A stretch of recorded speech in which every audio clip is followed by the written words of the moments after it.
Hola, muy buenas tardes. Una vez más estamos aquí en Conectando Ideas. Muchas gracias por acompañarnos. Bienvenido, Eligio. Muy buenas tardes. ¿Qué tal, Juan Carlos? Buenas tardes. Pues una vez más estamos aquí con ustedes, ahora con un tema bastante interesante que nos pidieron ya, y es tratar de explicar cómo afectan las tasas de interés a las empresas de crecimiento especulativas y a las SPACs en la bolsa de valores. Eh, Esto salió a raíz de que este mes, de marzo a principios de mes, vimos una corrección bastante fuerte en la bolsa, que estuvo más o menos desde mediados de febrero, que tocó máximos el índice Nasdaq. A principios de marzo se vio pues una corrección bastante grande. Y pues muchos no sabían, ¿no? A qué se debía esta corrección, qué la pudo desencadenar, por qué le afectó más a ciertos sectores que a otros. Ajá, Y ahí pues nos lanzaron la duda. así es. Sí, pues vamos a analizar los diferentes, como los puntos que desencadenaron esto, hacia Ujú. dónde llegaron y luego, pues, cuáles son los activos a lo mejor que nos pueden ayudar, ¿no? Para viendo hacia el futuro. Exactamente. Y entonces es un tema bastante interesante. Vamos a tratar de igual de ser bastante didácticos. Esperemos que no caigamos en la sobresimplificación, pero que sí podamos ayudar a entender esto mejor. Muy bien. Y bueno, pues empezando. El temario va a ser como sigue, que es primero qué sucedió en la bolsa de valores a principios de marzo. Luego vamos a revisar qué relación hay entre las tasas de interés y el valor de una acción. Después vamos a ver dos ejemplos ficticios para ver las diferencias entre una empresa madura y una empresa en crecimiento. Posteriormente, la competencia entre bonos, acciones y el oro, que es un commodity muy conocido. Y finalmente vamos a dar una pequeña actualización de la política monetaria y fiscal en Estados Unidos. Muy bien. Y bueno, como siempre, el disclaimer, ¿no? Todo lo expresado en este espacio es contenido de educación y entretenimiento, no es un consejo de inversión, y todo lo expresado aquí está basado en las experiencias de los participantes y no representa una verdad absoluta. Siempre les pedimos que verifiquen, hagan su investigación, pidan ayuda a un experto y hagan sus propios análisis antes de invertir en cualquier instrumento. Entonces, esto es bien importante y por favor, les pedimos que sean responsables con sus inversiones, su dinero, y pues, que les vaya excelente siempre en sus inversiones, sea de bolsa, criptos o lo que sea. Sí. Tomen esto como Pues vamos a una empezar, Eligio, ¿qué te opinión y parece? luego ustedes creen su propia opinión y su propia verdad, ¿no? Perfecto. Pues sí, y bueno, pues vamos a darle, Eligio. Entonces, ¿qué sucedió en la Bolsa de Valores a principios de marzo, Eligio? A ver, tú platícanos un poquito. Sí, pues empezamos a ver ahí que de repente empezó a bajar, pues, más fuerte de lo que estamos acostumbrados, ¿no? Bueno, estábamos todos ahí a la Ujú. expectativa de qué pasará ya con el siguiente estímulo, ya nos van a dar más estímulo en Estados Unidos o qué, ¿no? Y al mismo tiempo, pues Y aquí vimos que podemos ver, ¿no? justamente es lo que nos compartes en esta gráfica, ¿verdad? Sí, aquí perdónenme ahí hay algunos errorcillos por ahí en la diapositiva, pero bueno. Sabrán disculparlos, pero se ve aquí en la gráfica muy claro que hay una corrección de precios bastante fuerte en el Nasdaq, que se puede ver reflejada aquí en su ETF muy conocido QQQ, Ujú. que podemos ver más o menos que bajó un 12% entre el 16 de febrero y el 5 de marzo, ¿no? Entonces se ve una bajada bastante grande, ¿no? Por aquí estaba tocando sus máximos y de repente podemos ver aquí cómo baja, baja, baja, baja, y más o menos aquí el 5 de marzo llega más o menos al fondo de esta corrección. Así es. Al Entonces, mismo tiempo, ¿no? Al mismo tiempo, ¿qué y más estaba podemos ver aquí el pasando? Standard Poor's también. Aquí vemos el Ajá, Standard Poor's también, y vemos justo que no bajó tanto. En las mismas fechas, ¿eh? Justo lo tratamos de sacar más o menos parecido por febrero sí, y marzo, y vemos que cayó aquí, pues cayó menos, ¿no? Un 5.8%. sí, casi la mitad de lo que Entonces, cayó el el Nasdaq. Entonces, es interesante ver que hay una simetría en esto, ¿no? No fue igual la corrección para todos. Sí, y además hacer el hincapié que, por ejemplo, el Nasdaq, pues nada, está más orientado a empresas de tecnología y Mm, de crecimiento exponencial, claro, ¿no? El Standard Poor's 500, que es el SPY representado aquí, pues tiene un poco de empresas mucho más variadas, ¿no? claro. De más sectores y estaba un poco más Diversifica. diversificado que el QQQ. Ujú. Entonces, aquí, por ejemplo, un ETF interesante a revisar, justo viendo que la corrección estuvo más cargada al sector tecnológico, es ver este ETF ARC, que es de innovación y que se centra justo en empresas tecnológicas que están innovando, que están pues en crecimiento exponencial todavía algunas. Y vemos que aquí bajó en este periodo 30%. O sea, aquí que alcanzó niveles altísimos, tuvo una bajada, pero bueno, como de resbaladilla, ¿no? Un 30% Sí, es tal cual. muchísimo. Y en un par de semanas, Sí, sí, ¿no? O sí. sea, fue Sí, o sea, rapidísimo está esta. igual del 16 de febrero lo estoy tomando el 5 de marzo, ¿no? O sea, es esta resbaladilla, no, Ujú. hombre, empinadísimo. Entonces, fue algo que a todo el mundo se sacó de onda, vio la volatilidad, la caída, ya había algunos que decíamos, oye, ¿qué está pasando aquí ya?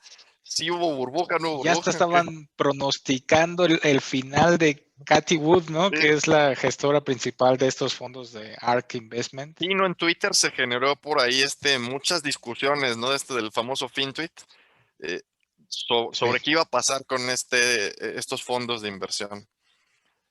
Y bueno, aquí ya entrando en materia, ¿no? Para tratar de explicar qué es lo que sucedió, que desencadenó esta corrección que vimos, vamos a meternos un poquito a ver qué sucedió con la tasa de interés y qué relación hay con el valor de una acción. Entonces, aquí primero vamos a tratar de explicarles eh, cuál es este vínculo y vamos a otra explicación heurística, ¿no? Que ya les dimos una la vez pasada sobre los bonos y las tasas, pues ahora vamos sobre las tasas y el valor de las acciones. Entonces, aquí Ajá. hay algo detrás en la evaluación de las acciones que los que ya han tomado algún curso de value investing o de análisis fundamental, a lo mejor ya lo tienen más claro. Los que no, pues ahorita se los explicamos rápido. En la teoría de evaluación de acciones o de activos en general, tú usualmente cuando compras una empresa para evaluarla, descuentas todo el flujo de efectivo que esperas que esta empresa va a tener. Entonces, si tú compras una acción de Apple, Tesla, Microsoft, la forma de evaluarla es saber cuánto vale al día de hoy todo el valor futuro que esta empresa crees que te puede generar. Y obviamente lo Ujú. tienes que descontar al presente aplicándole un factor de descuento, porque ya sabemos que pues, en el futuro, por el tema de la inflación, el dinero vale menos, ¿no? No es lo mismo que tú te gastes un peso hoy o un dólar hoy a que te lo gastes en 10 años, porque pues ahí hay un efecto de inflación que hace que tu dinero pierda valor.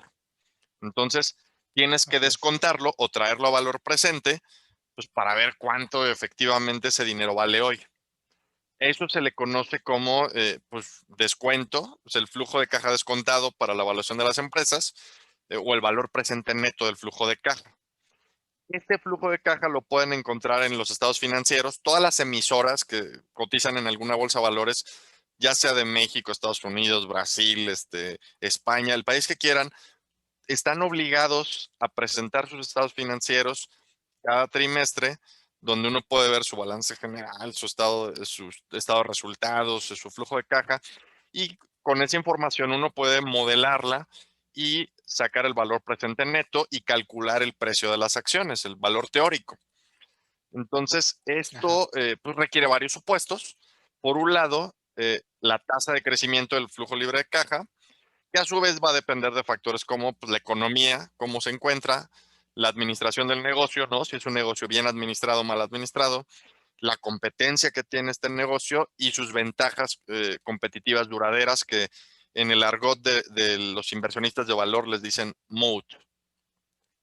Entonces, este pequeño modelito pues se ve reflejado en estas ecuaciones, ¿no? Que es de matemáticas financieras básicas, eh, donde tenemos un supuesto adicional, que es el costo de capital o tasa de descuento que uno va a utilizar para traer al presente estos flujos que uno está modelando. Obviamente es el costo de oportunidad de mantener una inversión. O sea, si tú crees que el rendimiento que te va a dar Microsoft es mayor al que te puede dar Coca-Cola, pues estarás más inclinado a invertir en Microsoft, ¿no? Entonces, este costo del capital o tasa de descuento, pues es lo que nos va también a dar una idea de cómo está creciendo tu inversión.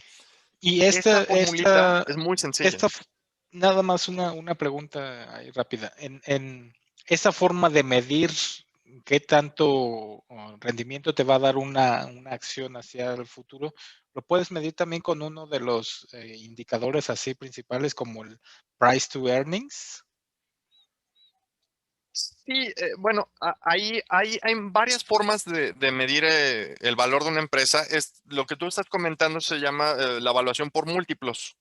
Que hay Ajá, varios múltiplos que se sacan con los cocientes financieros, ¿no? De price to earnings, price to book value, ¿no? Hay diferentes cocientes y múltiplos y a través de esos cocientes uno puede también estimar el valor de una empresa. sí, Pero el core de la evaluación de valor, del value investing, es hacer este ejercicio de flujo de caja descontado que tome en cuenta el costo del capital.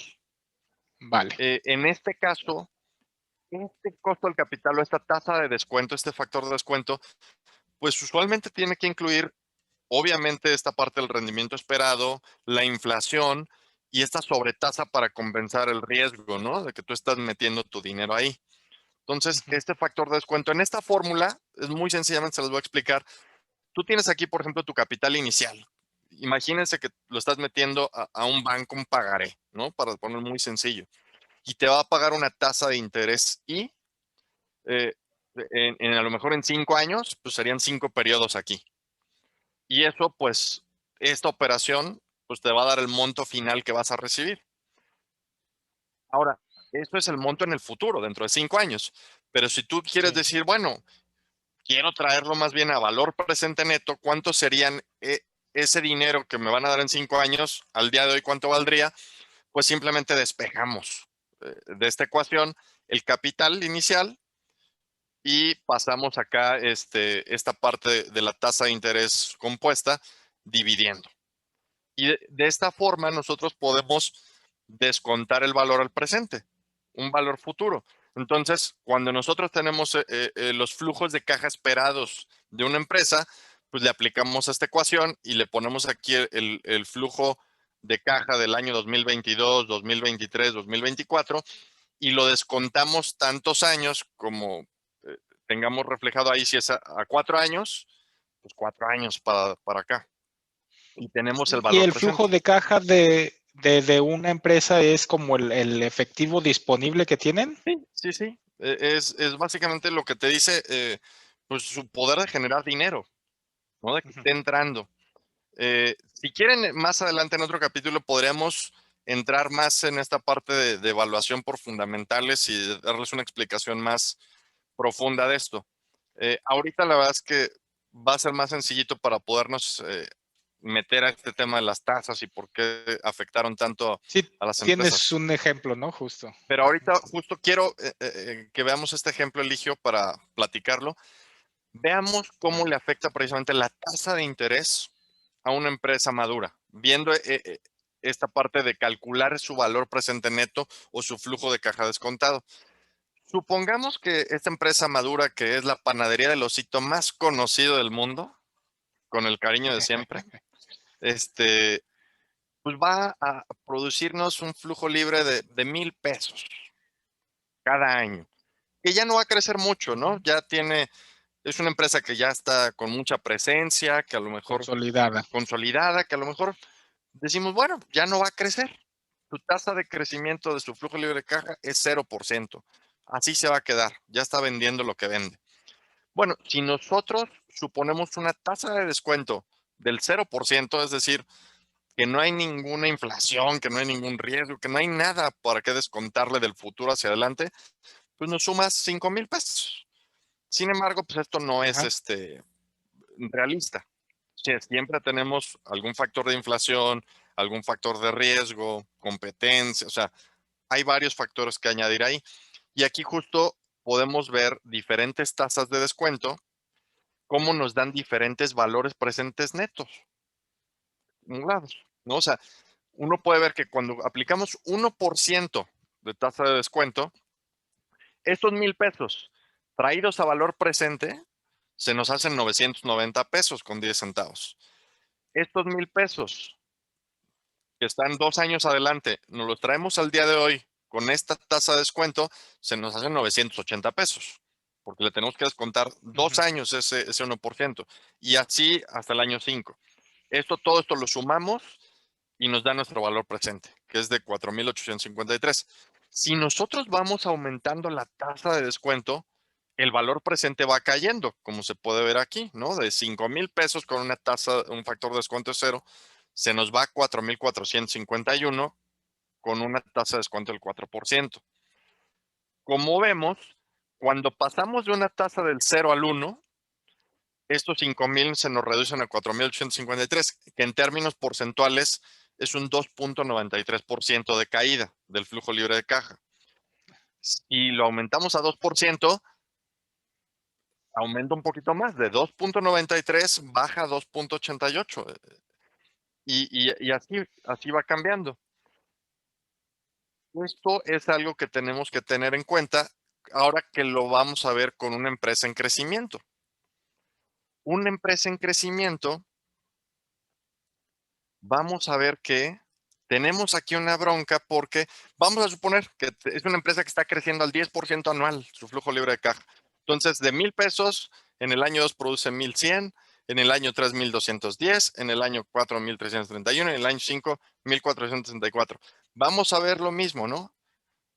Aplicar las diferentes tasas de descuento y vamos a ver cómo se afecta más el flujo libre de caja descontado, y vemos que cae, si lo comparamos de 2,93 cuando pasa de 0 a 1, aquí cae a 3,11. Cuando pasamos de 1 a 2 a 3,07, ay, perdón, a 3,07 y aquí a 2,88. Y cuando pasamos de 2 a 4, aquí cae el 5,5 y aquí cae el 5,9. Entonces, Su caída del cash disponible es más es más acelerada en acelerado. las empresas de Sí. crecimiento. Entonces, esto obviamente a un inversionista que está invirtiendo en acciones de empresas de este tipo, cuando ve que es más castigada esa empresa, pues obviamente te pone a pensar, ¿no? Oye, ¿me la quedo o no me la quedo? Esta tasa de descuento pues está aumentando y está castigando mucho mi evaluación. Otra diferencia importante, eh, estas empresas ya tienen un historial de ingresos positivos, de flujo de caja positivo, estable, que te permite con mayor certidumbre hacer tu prospectiva de los flujos que van a tener.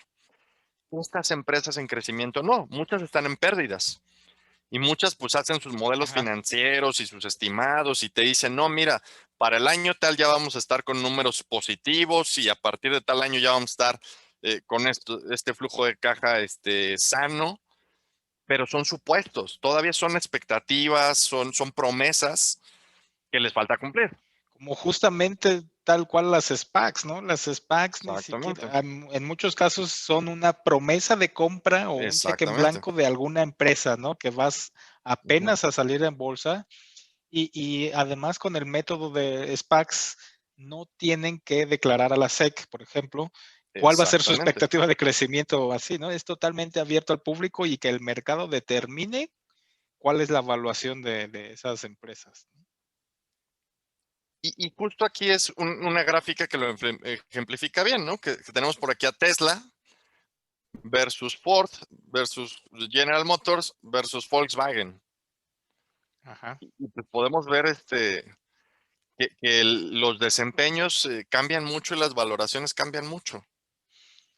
Sí, Y es algo justamente interesante ver esas empresas poco a consolidadas, poco. ¿no? Que ahora también se están montando al tren Ajá. de las energías renovables, pues bueno, más tienen como un claro. poco más de fortaleza, ¿no? Porque ya tienen por detrás, pues, un montón de la industria ya hecha, ¿no? Pues aquí si ven, aquí se ve como Tesla, pues dio una caída interesante, ¿no? Y por acá, pues ven que no les afectó tanto ni a Ford ni a General Motors. Bueno, Volkswagen subió muchísimo con su presentación de vehículos de nueva generación eléctricos, pero Tesla, que había estado tocando puntos altos, dio una bajada bastante importante en estas fechas de febrero y marzo. Sí, justamente Entonces ahí ahí donde vemos esta empezamos diferenciación a mencionar los periodos, ¿no? De cuando empezaron a subir las de tasas, corrección. a quién Ujú. le afectó más, ¿no? Exacto. Entonces aquí, esto es bien importante entonces, ¿no? Para resumir, las tasas de interés, cuando aumenta la tasa de descuento, el valor presente neto del flujo libre de caja de las empresas disminuye. Esto castiga más precisamente a las empresas en crecimiento, a las especulativas y a las SPACs porque tienen más supuestos de crecimiento, tienen mayor riesgo y un aumento en la tasa, pues obviamente tiene un efecto mayor en su valor presente neto, en sus cambios, como vimos. Entonces, también vemos que hay muchas de estas empresas que están en pérdidas, que todavía no generan ninguna utilidad y que se están financiando y refinanciando. Y hace, pues obviamente, cuando te sube la tasa de interés que tú estás consiguiendo para refinanciar tu deuda, pues te hace más complejo cumplir con tus promesas y expectativas, ¿no? Tus supuestos de evaluación cambian. Entonces, Sí. esto es lo que podemos ver que diferencia mucho a las empresas maduras que ya tienen flujos positivos, tienen mucho mejor perspectiva de lo que van a vender en años futuros que empresas como comentaba Eligio, ¿no? Las SPACs, que ni siquiera son empresas, ¿no? Que generen algo. Correcto. Sí, no, pues todas estas están precisamente además naciendo en la bolsa Ah, y justamente están en esa etapa de descubrir qué tanto el mercado les va a dar, qué evaluación, ¿no? exacto. Entonces, aquí es esta parte entonces donde las tasas de interés, como vimos en el episodio antepasado, han empezado a subir. Y ya platicamos cómo esta parte de cuando los bonos están perdiendo valor, las tasas de interés empiezan a subir y las tasas de interés compiten contra el mercado accionario, porque pues, son Sí, tasas libres de riesgo versus un componente de riesgo que tiene el mercado bursátil. Entonces, al mismo tiempo, pues si te suben las tasas de interés, empiezas a afectar a las empresas que pues tienen mayor complejidad en sus modelos de evaluación y que tienen más supuestos y que tienen más expectativas. En este caso, las empresas tecnológicas son las que se afectaron más. Viendo ya un sí. poco esta parte de competencia entre bonos, acciones y el oro, que es el commodity que por excelencia vemos mucho también, aquí podemos ver cómo se está comportando esta parte de los futuros del oro versus las tasas de interés. Aquí, como Sí, podemos ver, del lado izquierdo es la sí, tasa de del lado interés y del izquierdo lado es la derecho tasa. es. Ujú. Aquí, como podemos ver, se invierte un poco. Las tasas van subiendo y el oro va bajando. ¿Por qué? Porque compiten. Si tú tienes un instrumento libre de riesgo que a maduración te va a pagar una tasa más alta, y por el otro lado tienes un commodity que está variando de precio y que tiende a bajar cuando hay estabilidad en el mercado, pues ahí se ve el cruce. Sí, y también ahí cabe mencionar que, bueno, el oro normalmente no tiene como una correlación fija con muchas cosas, Ujú. ¿no? Pero justamente cuando ocurre que los bonos a 10 años, o más bien los intereses de los bonos a 10 años empiezan a subir, es cuando se Claro. ve una correlación negativa más fuerte. Es con el activo con el que más tiene como su pelea, ¿no? Y pues es tal cual es lo que vemos, ¿no? Si se supone que el oro nos ayuda a conservar valor, Ujú. pero contra la cosa con la que está compitiendo es el dólar y los bonos, que en este caso lo representan, los intereses van subiendo, pues entonces ahí gana un poco más la competencia a la inversión más segura, ¿no? Que son los intereses. Y en este caso vemos, nos regresamos un ejemplo que ya habíamos visto, los dividendos del SPY contra la tasa 10 años de los bonos. Aquí vemos cómo justo pues empezó a crecer la tasa y se empezó a cruzar justo con el dividendo, y es donde empezó la competencia que comentamos la vez pasada, decir, oye, pues si las tasas empiezan a subir, tú en tu administración de portafolio haces rebalanceos. Pues este rebalanceo, a final de cuentas, es lo que llevó a esta corrección donde la gente dijo, bueno, ya están subiendo las tasas, podemos colocar algo de nuestros activos en bonos libres de riesgo, vamos a rotar también las acciones que tenemos en nuestro portafolio, de decir, bueno, como ya se volvió más riesgoso estar en empresas de alto crecimiento, de tecnología, SPACs o especulativas, pues también rebalanceamos eso y nos metemos a lo mejor en empresas más maduras que ya tienen un flujo de caja positivo, que un mercado desarrollado.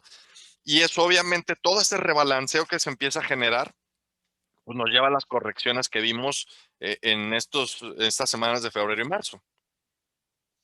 Sí, y ahora este viernes los intereses a 10 años cerraron en 1.73, entonces sí ya están por encima Claro. del SPY, ¿no? Entonces, aquí vamos a dar ahora una actualización de la política monetaria y fiscal, justo para ver todo el contexto macroeconómico y entender bien, pues, en dónde se están dando estas correcciones en un aspecto más macro.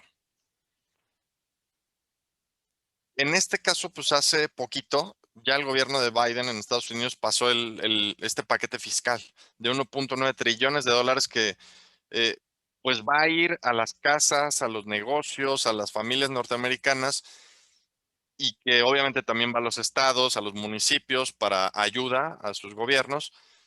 Y vamos, es un chorro de dinero, ¿no? Yo creo que jamás se había visto un gasto así en los últimos 50 años, ¿no, Sí, Alicia? lo sorprendente además es que en muchas familias el ingreso neto mensual con este estímulo va a ser mayor al que tenían antes, aún teniendo empleo.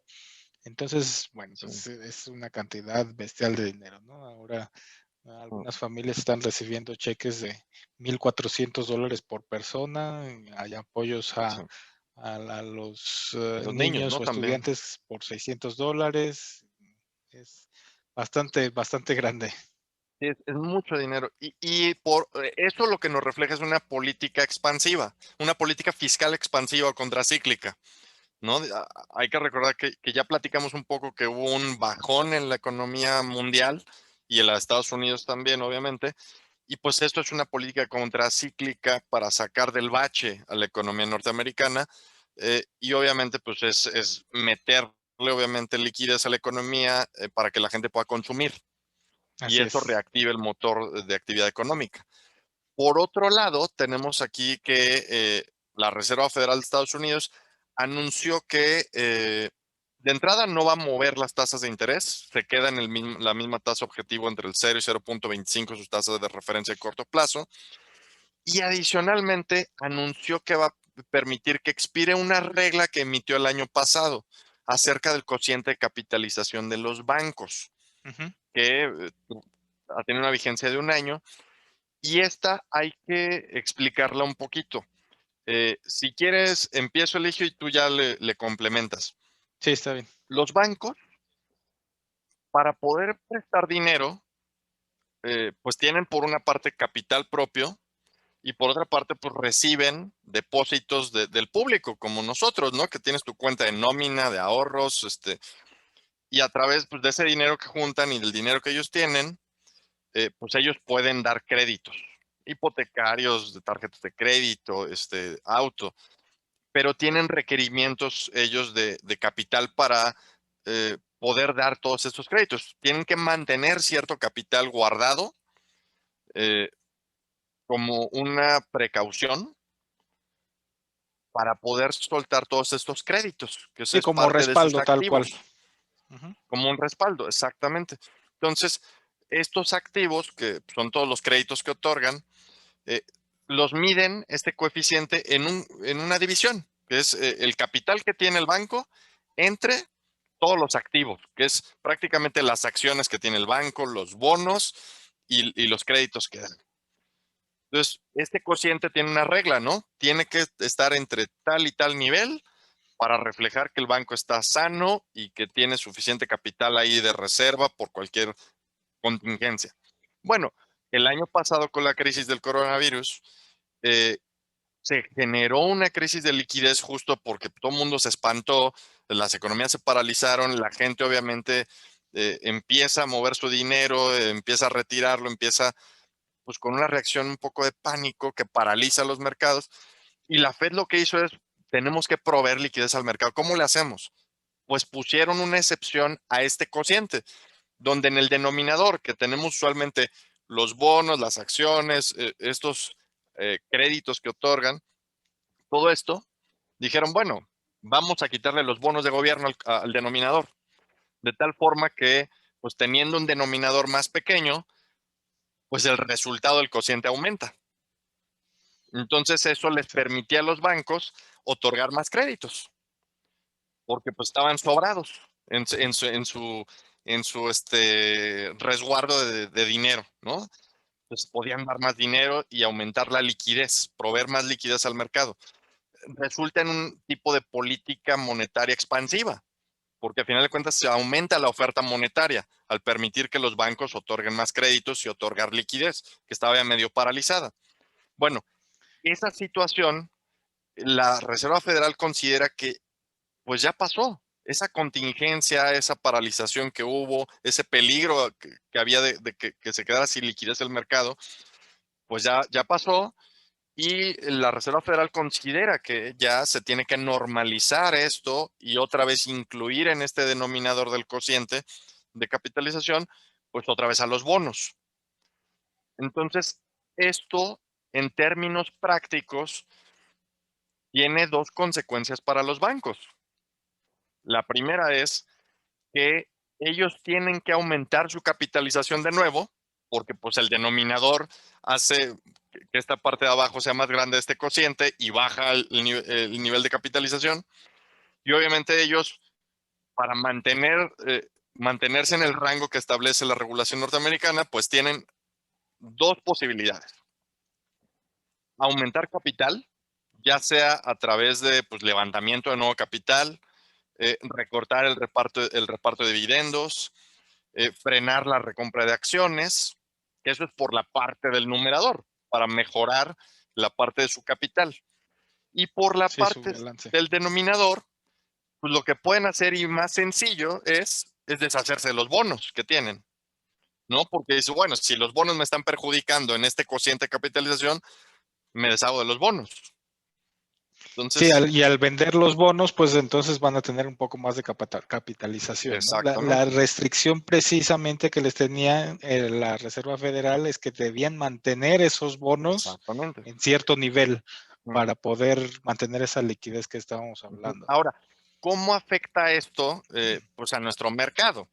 Eh, en, en términos prácticos, al tú modificar esta regla de capitalización, hasta cierto punto los bancos van a tener que combinar entre dos tipos de medidas, ¿no? De mover su capital y mover sus activos para reconfigurar su cociente de capitalización. Puede tener un efecto relativamente restrictivo de política monetaria en efectos prácticos. ¿Por qué? Pues porque al final de cuentas, si los bancos tienen que reducir los créditos que otorgan justo porque tienen que ajustar su capitalización o dar menos dividendos o levantar capital o recomprar menos acciones, a los bancos per se les puede bajar un poquito su valuación, ¿no? Porque van a tener pues, menos negocios y dan menos crédito. O porque tienen que levantar Sí. capital nuevo y diluir el valor un poquito de la acción. Entonces, al sector bancario le puede afectar en su valoración inmediatamente. Pero también al tú hacer una restricción de política monetaria, de oferta monetaria, eventualmente vas a tener efectos en las tasas de interés. Porque cuando tú tienes menos oferta monetaria, usualmente el efecto que se ve de rebote, de reflejo, es tasas de interés más altas. Y esto obviamente se puede ver reflejado en la curva de tipos, ¿no? O sea, que las Sí, tasas de 10 y años, justamente es 30 años, lo que estábamos viendo es que si además estos bancos empiezan a vender más de los bonos de los que tienen, pues al vender esos bonos, la tasa de interés puede seguir sí, subiendo, ¿no? claro. Y entonces es lo que volvemos al inicio, ¿no? Ajá. Entonces, bueno, está esa situación de que estamos esperando a ver qué sucede también a partir del 1 de abril, que ya esa regla se quita, Claro. y pues ver qué es lo que hacen, cuál va a ser el movimiento de los bancos con respecto a esto, ¿no? Ahora, hay que aclarar algo muy bien. O sea, si bien la Fed ha dicho que ellos piensan dejar la tasa a corto plazo entre 0 y 0.25, pues indica que ellos van a hacer bastante compra de estos bonos de corto plazo, los de muy corto plazo, los Treasury Bills y demás, para poder mantener esta tasa de corto plazo en esos rangos. Sin embargo, la Ujú. Fed ha sido muy enfática en decir que en las tasas de largo plazo ellos no ven mucho problema en que suban, que no tienen pensado estar metiendo ahí pues, mucha intervención para evitar que crezcan o que bajen, ¿no? Que van a dejar más o menos libre ahí a que encuentren sus equilibrios. Esto es la práctica, ¿qué quiere decir? Eh, pues que si por 10 años la Reserva Federal tuvo que mantener relativamente bajas a, a lo largo de esta década para proteger tanto a la economía real como a los mercados bursátiles, ya que no hubo una política fiscal tan fuerte como la que hay ahora después de la crisis financiera de 2008, de la burbuja hipotecaria. Pues la Fed tuvo que estar cargando con este peso de mantener funcionar los mercados con bajas tasas. Y cuando de hecho trató de Sí, subirlas, generó problemas y correcciones y tuvo que otra vez bajarlas.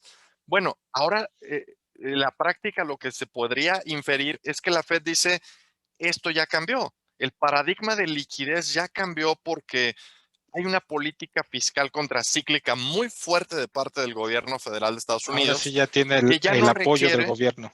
Ujú. exacto, entonces ya no requiere que yo mantenga estas tasas tan bajas en todas las maduraciones.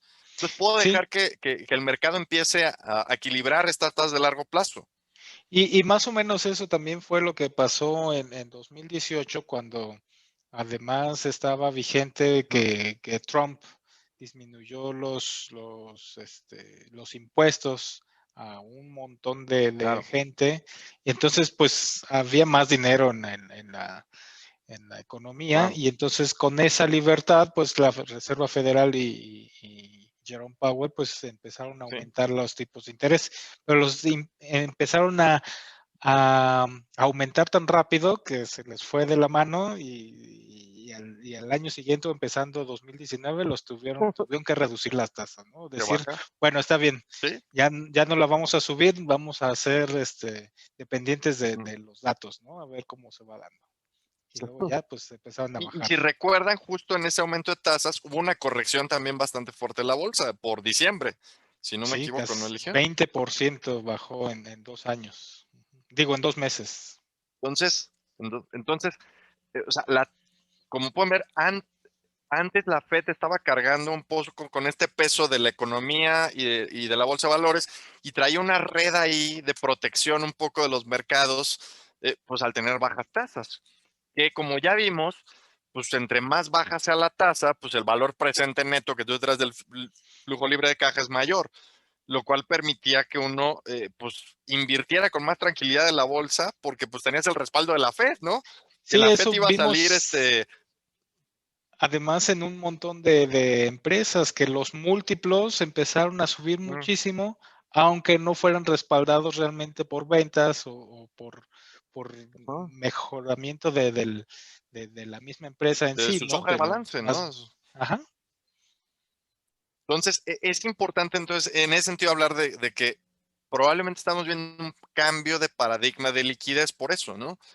Porque si vemos que a una Fed que dice, estamos esperando que haya más inflación y estamos contentos con que haya más inflación, no nos vamos a meter tanto con las tasas de largo plazo, eh, estamos viendo en la práctica una Fed que está liberando esa red de protección que tenían los mercados bursátiles. Es decir, vamos a dejar que las tasas de interés empiecen a equilibrarse y entrar en sus diferentes rebotes y maduraciones con la bolsa, eh, porque la economía real está jalando. Y a nosotros lo que Sí, nos interesa es la economía real, es que el PIB crezca, que el desempleo sea bajo, que la inflación esté más o menos controlada, pero creciendo, porque tampoco inflaciones muy bajas son buenas. Entonces, la Fed está observando que esta parte de la economía real se está regularizando y que la política fiscal está teniendo un impacto bueno. Entonces dicen, pues yo voy a ir quitando un poquito las manos sobre las tasas que estaban protegiendo mucho a la bolsa y dejar que pues ajá. haya sus correcciones, equilibrios, rebotes que ya hemos platicado. Su rebalanceo casi Exacto. esperado, ¿no? Después de también hacer un poco justicia a las empresas que a lo mejor no habían subido tanto de Mm, precio, las de value investing tal sí, cual, contra las de crecimiento exponencial que el año pasado subieron como espuma, ¿no? exactamente. Entonces es un rebalanceo casi que estamos viendo ahí en todos sentidos, ¿no? Sí, Y luego además creo que tienes en tu presentación las expectativas de crecimiento que hay, ¿no? Después. sí, aquí está precisamente. Esta semana que pasó, hubo reunión de la Fed donde pues, dieron obviamente sus expectativas de inflación, crecimiento, desempleo y obviamente si había cambio en la política monetaria o no. Y pues de aquí ellos revisaron ya el dato de inflación para Estados Unidos, lo ven de 1.8 a 2.4, lo cambiaron. En el caso de la tasa de crecimiento, ven un mejor desempeño de la economía y ya revisaron al alza también su estimación de 4.2 a Ujú. 6.5. Y en el caso del desempleo, también ven una disminución del 5 al 4.5. Y una vez más Terminar reiteraron. 2021 así, ¿no? Sí, Ujú. sí, todo es para 2021. Y una vez más reiteraron que no esperan aumentar la tasa de referencia a corto plazo los siguientes 2 años, pero no hablaron nada de las de largo plazo en términos de que las van a tratar de mantener abajo. No, de las tasas de largo plazo, la verdad es que han sido muy prudentes en ese sentido de no decir que ellos van a tratar de toparlas o algo así. Sí, nada más dijeron que iban a ser dependientes de los De los datos, ¿no? datos, Que si exacto. en algún momento veían que como que sí estaba subiendo más de lo previsto, Mm, pues entonces iban a mandar un aviso a todos claro, y decir qué es lo que iban a hacer, ¿no? De momento no ven nada raro exacto. y todo sigue. O sea, creo que la actitud es prudente, ¿no? Van a dejar que el mercado vaya logrando sus reequilibrios pues, de una forma Ujú. natural, en vez de pues estar con esteroides como han estado bastantes años de, bueno, bajo la tasa, bueno, bajo, bueno, bajo, ¿no? O sea, creo que hasta cierto punto es sano que vayan liberando un poquito esta red para que pues, obviamente el mercado pueda hacer ajustes más naturales y como tú dices, ¿no? Pues que la gente valore mejor, a lo mejor empresas maduras que no habían crecido tanto contra otras que sí habían crecido muchísimo y que estaban en pérdidas, pues que haya ahí una Sí. revalorización, ¿no?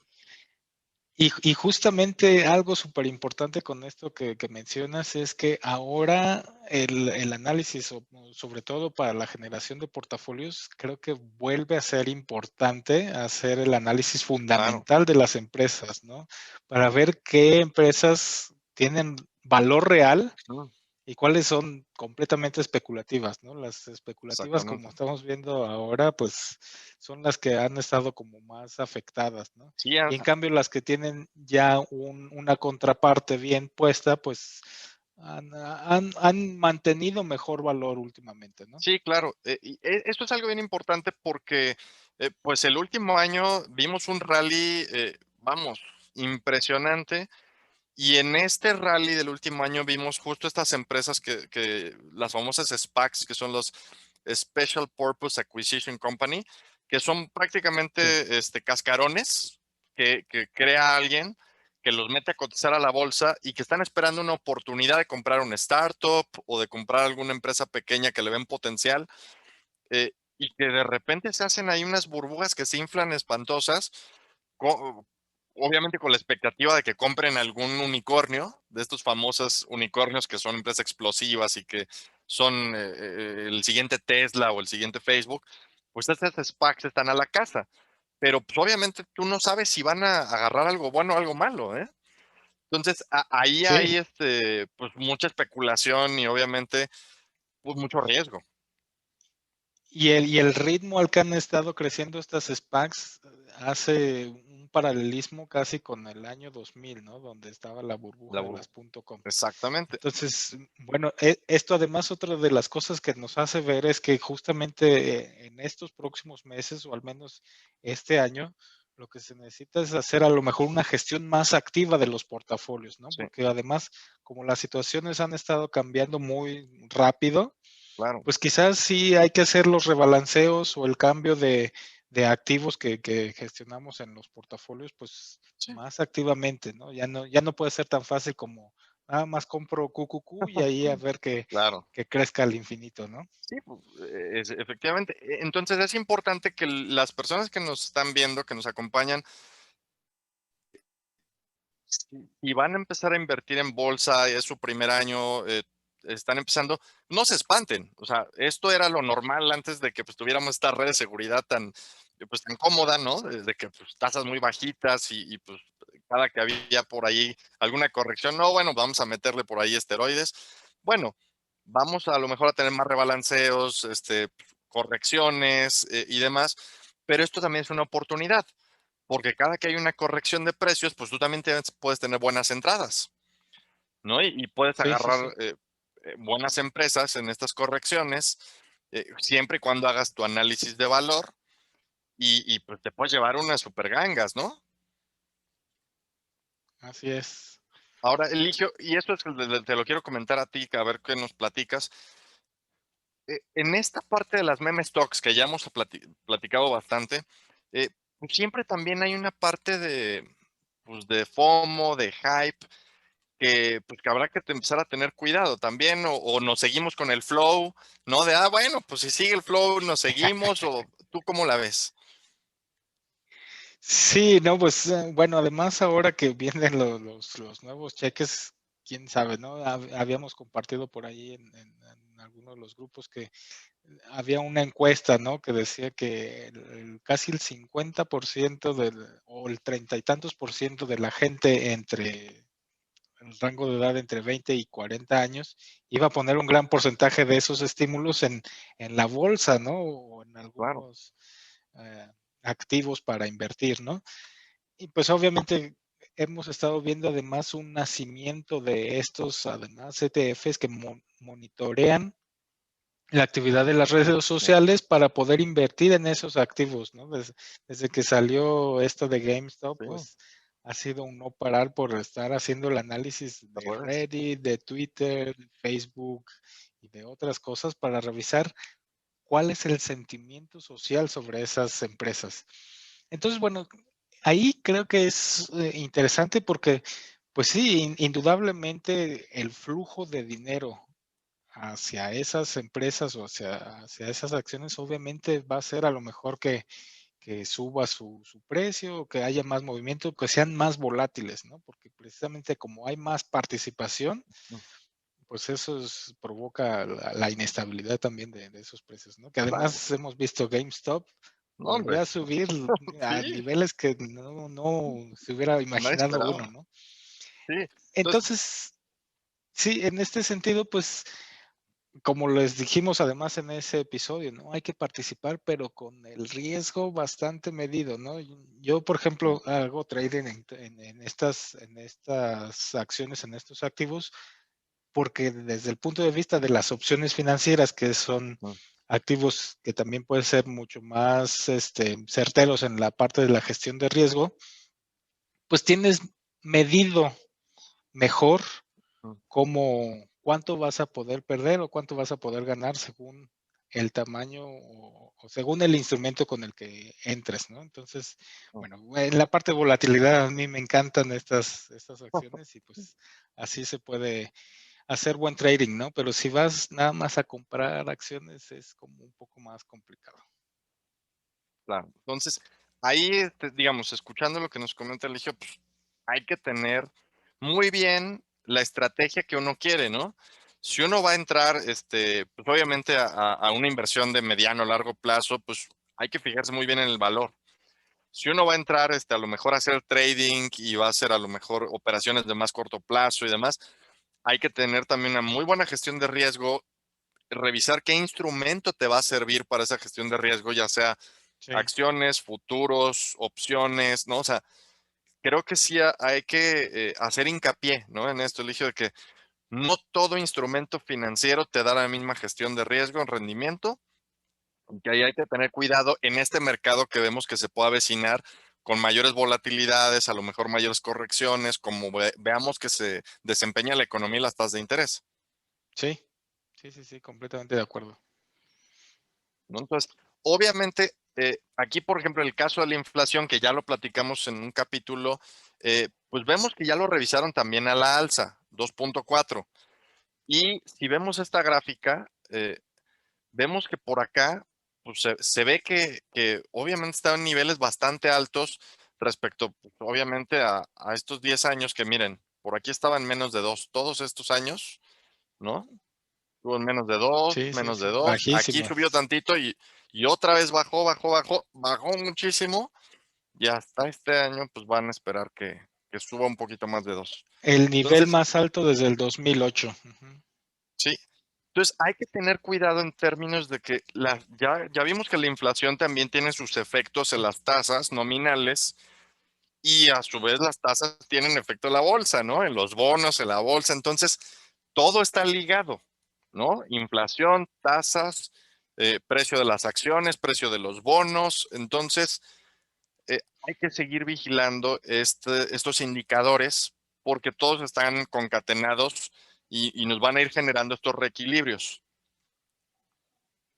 Así es. Sí, no, y además hacer hincapié que estos son ciclos, ¿no? Mm, También pues vimos que las empresas tecnológicas fueron las que lideraron pues desde el claro, 2009 hasta el año pasado, ¿no? Pero eso tampoco quiere decir que vayan a ser las que lideren todos los próximos años. sí, Entonces, claro, son ciclos económicos que hay que revisarlos y pues ver realmente sí, qué oportunidades nos trae precisamente estos cambios, ¿no? por supuesto. Y aquí un último punto es, no se olviden de la pandemia, ¿no? Todavía hay una pandemia. En Europa, ya Italia y Alemania están identificando una tercera ola. De hecho, en Italia ya van a entrar en cuarentena un buen porcentaje de su territorio. Alemania ya también está con medidas de distanciamiento para esta tercera ola que están identificando. Brasil se les descontroló hace unas semanas, hace unos días que tuvieron 90,000 casos, me parece que en un solo día o algo por Sí, el estilo. Entonces, la vacunación no va tan rápida como uno hubiera esperado, ¿no? O sea, Canadá, que fue de los países que más vacunas compró y se anticipó, ha tenido broncas en su suministro y de hecho ya pidió también vacunas a Estados Unidos. México ya pidió vacunas también porque se ha atorado el suministro. O sea, esta parte no se ha acabado. Entonces hay que también atender a esta situación de la pandemia y revisar cómo se va desarrollando, porque también hay variantes nuevas. Hay una variante sudafricana, una brasileña, una del Reino Unido, que es la que está dominando ya ahorita en Europa y que también en Estados Unidos se espera sí, que empiece a dominar, que es más contagiosa, que ya también al parecer, todavía, o sea, no estoy seguro si ya hay algún estudio oficial más serio que lo confirme, que al parecer ya es más contagiosa en adolescentes y niños. Entonces, hay que seguir vigilando, hay que seguir viendo cómo se desarrolla esto para ver pues que tampoco nos caiga por ahí una sorpresa, ¿no? claro, claro. Sí, pues hay que poner en conjunto todas estas cosas y bueno, eso es lo que nos puede dar una perspectiva a mediano y largo plazo, ¿no? Y si quieres, Eligio, digo, esta es la última gráfica que a lo mejor les compartimos, que es, ya la habíamos presentado Ajá. antes, un poco para ver este diagrama de flujo, ¿no? Entonces, aquí donde nos verías ya, Eligio, vamos por acá. De entrada vamos por acá porque sí hubo estímulo, ¿no? Sí, Ahora, en ya tuvimos inflación, el estímulo, la inflación también fue revisada al alza y la Fed no está controlando las tasas de largo plazo. los intereses a largo plazo. Entonces, aquí Entonces, Pues vemos 3 beneficiarios, ¿no? Entonces, claros, que es el oro, commodities y tipo de cambio, ¿no? Foreign, No, el pero famoso. al revés, ¿no? Porque no No, está perdón, sí, haciendo nada sí la lo Fed. controlas, perdón, no, perdón, se me fue el patín. Es acá, entonces aquí es short treasuries, quiere decir que entras en corto, porque muy probablemente puedan, A los pues, bonos. Ajá. perder valor los bonos y aumentar las tasas. Y es lo que hemos estado viendo. La tasa de 10 años, la tasa de 30 años, la tasa de 20 años han estado subiendo y los bonos han estado perdiendo valor. Entonces, cuando te dicen short treasuries, es que entres en corto. ¿Por qué? Pues porque el valor del bono va a ir bajando. Luego, long bank Sí. stocks, yo creo que sí pueden tener ganancias en el mediano plazo, pero tenemos que ver este reajuste del coeficiente de capitalización, ver cómo lo van a resolver. Sí, hasta el día de este viernes pasado, el sector bancario junto con el de la energía Les ha ido bien. XLE, que lo tenemos, el de petróleo, son los dos mejores Mm. sectores que está dentro de la economía de Estados Y Unidos, ¿no? las Pero tasas tienen algo sí, que ver, ¿no? justamente como lo que mencionas. Ujú. Así Entonces, es. esto hay que seguirlo revisando cómo van a irse desarrollando estas interacciones de tasa de interés, precio de los bonos, eh, el coeficiente de capitalización que apenas el jueves fue, creo que lo anunciaron. El viernes El anunciaron que viernes. iban a dejarlo expirar, entonces apenas va a reaccionar el mercado con esta noticia.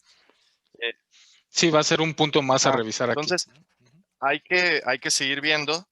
Y bueno, creo que se está poniendo muy interesante a un nivel tanto de análisis macroeconómico, cómo se está desarrollando la política monetaria y fiscal de Estados Unidos, y a nivel de los mercados se está poniendo muy interesante, porque con esta corrección que hubo en febrero y marzo, pues los que traían ya vigiladas ciertas acciones, que habían hecho sus valuaciones, que habían visto que les gustaban, agarraron unos descuentazos, ¿no? Digo, Sí. la verdad es que también sirve para entrar. Una recomendación que les puedas hacer a los inversionistas, Eligio, sobre su tenencia de efectivo, de estar invertidos para aprovechar esto. Sí, bueno, pues depende de la estrategia de cada quien, ¿no? Pero sí, no desesperarse y a lo mejor tampoco no meter todo su dinero de un solo golpe a la bolsa, ¿no? Sobre todo porque como hemos estado viendo todos estos movimientos, bueno, a lo mejor en las tecnológicas de las que más te gustan, pues sí hubo o ha sido un momento para poder meter un poco después de unas bajadas de más de 20%. Por ejemplo, ese fondo de ARK Investment que bajó su ¿No? 30%. Ahorita repuntó ya un poco, pero bueno, de todos modos está ¿Te a das cuenta? descuento de sus precios máximos, ¿no? Entonces, Y bueno, pues se puede hacer esa estrategia del dollar cost average que se supone que vas poniendo poco a poco y así promedias un poco a la baja cuál es tu precio de entrada global de todas tus acciones, ¿no? Eso entonces, con respecto a la compra de acciones a largo plazo, ¿no? ahí tengan ahora sí que esta es una perla de sabiduría de si van a invertir a largo plazo, no inviertan todo de un jalón, siempre guarden un efectivo, justo para que cuando vean estas correcciones puedan comprar con esta corrección y bajar un poco su precio promedio. Así Y es. bueno, ya para opciones es otro tema es completamente diferente, para futuros también. Ya después, si quieren, pues lo tratamos y nos traemos aquí algunos invitados que también pues nos puedan platicar un poco más de su operación en futuros y pues de derivados y opciones, pues aquí también podemos platicar Eligio y yo un poco y pues invitamos a Julio a lo mejor o Marco, o quien tú quieras. Eligio, ¿qué te parece? Así es. Sí, puede estar bastante interesante traer más gente también que nos Sale. compartan esa experiencia. Buenísimo. Pues bueno, creo que es todo por este episodio. Les Sí, agradecemos muchísimo. ¿Algunas palabras, Eligio, que nos quieras dar para terminar? no, pues nada más sigan al pendiente de los próximos episodios que vamos a sacar y bueno, ahí va a darle seguimiento. Pues muchísimas gracias y pues hasta luego. Nos estamos viendo por acá. Hasta luego, gracias por acompañarnos.